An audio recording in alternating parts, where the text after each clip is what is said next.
Laidą remia Fakto Auto, naujausi Hyundai crossoveriai, įvairūs modeliai kiekvieno skoniui. Laidą pristato Hado Red Boost, tepalai jūsų automobiliui.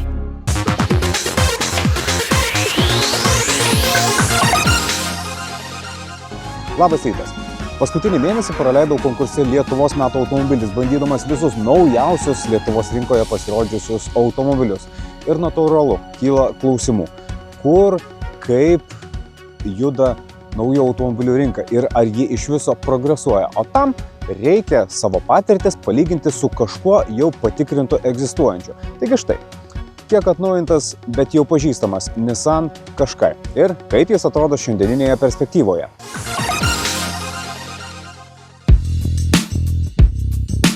Prieš 20 metų Nissan su Qashqai sukūrė dabar itin populiarų kompaktinių crossoverių segmentą. Modelis tapo tikru hitu, kuris finansiškai kraujavusį japonų gamintoją pastatė ant kojų. Dabar šioje klasėje žaidžia be išimties visi į mases nusitaikę automobilių gamintojai.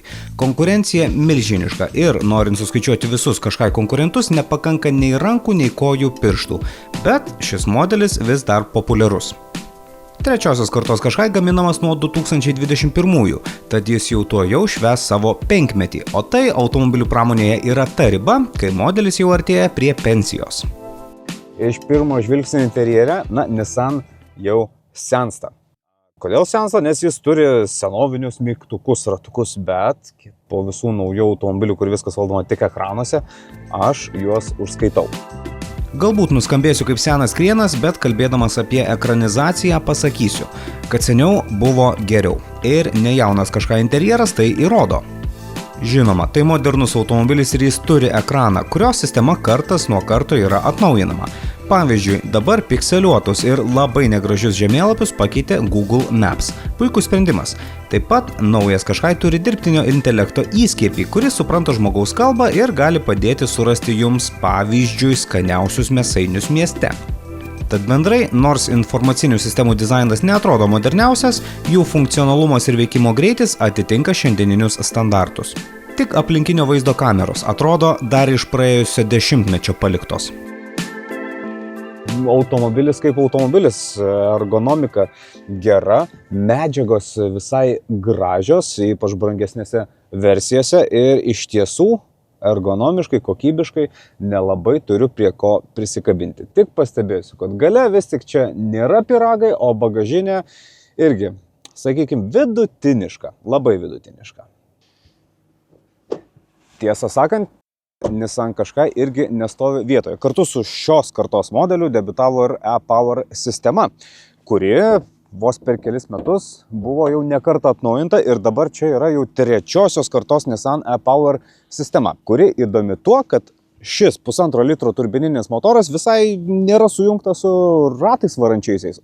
Ratus suka elektros motoras, kurį šis varikliukas maitina. E-Power technologijai vos 4 metai, o gamintojai ją jau antrą kartą atnaujino ir, kaip dabar sako savo pranešimuose, tą padarė iš esmės. Nors vidaus degimo variklis yra tokio paties darbinio tūrio kaip anksčiau, 1,5 litro, jis visiškai naujas, turi stabilesnį degimą cilindruose, didesnę turbiną, dirba žemesniais ūkiais ir, sukdamas generatorių, dabar gerokai efektyviau maitina galingesnį 205 arklio galias pasiekiantį elektros motorą. Kam to reikėjo? Anksčiau pirmosios kartos e-Power didžiausias minusas buvo degalų sąnaudos žiemą. Aš nežinau, kodėl ir kas tai būdavo, bet jeigu vasarais būdavo gana ekonomiškas, temperatūrai nukritus, sąnaudos išaugdavo tikrai labai ženkliai, o Lietuvoje tai yra aktualu. Tuo tarpu trečiosios kartos e-Power sistema atrodo jau veikia taip, kaip turėtų. Temperatūra yra apie 0 laipsnių. Mieste jis man naudoja apie 5 litrus, užmiestyje taip pat apie 5 litrus. O suvažinėjau iki Kauno pirmyn atgal magistralę. Tuomet vidutinės sąnaudos buvo 6 litrai. Tai, sakyčiau, labai geras rezultatas tokiam automobiliui. Na ir su nauja e-Power sistema Qashqai važiuoja ne tik ekonomiškai, bet ir rafinuotai, labiau kaip elektromobilis. Švelniai, moka staigiai pateikti dinamiką, o vis įsijungiantis vidaus degimo variklis dirba gana tyliai. Pagal charakterį puikiai tinka gana neblogą komfortą, tačiau vidutiniškas valdymo savybės siūlančiam crossoveriui.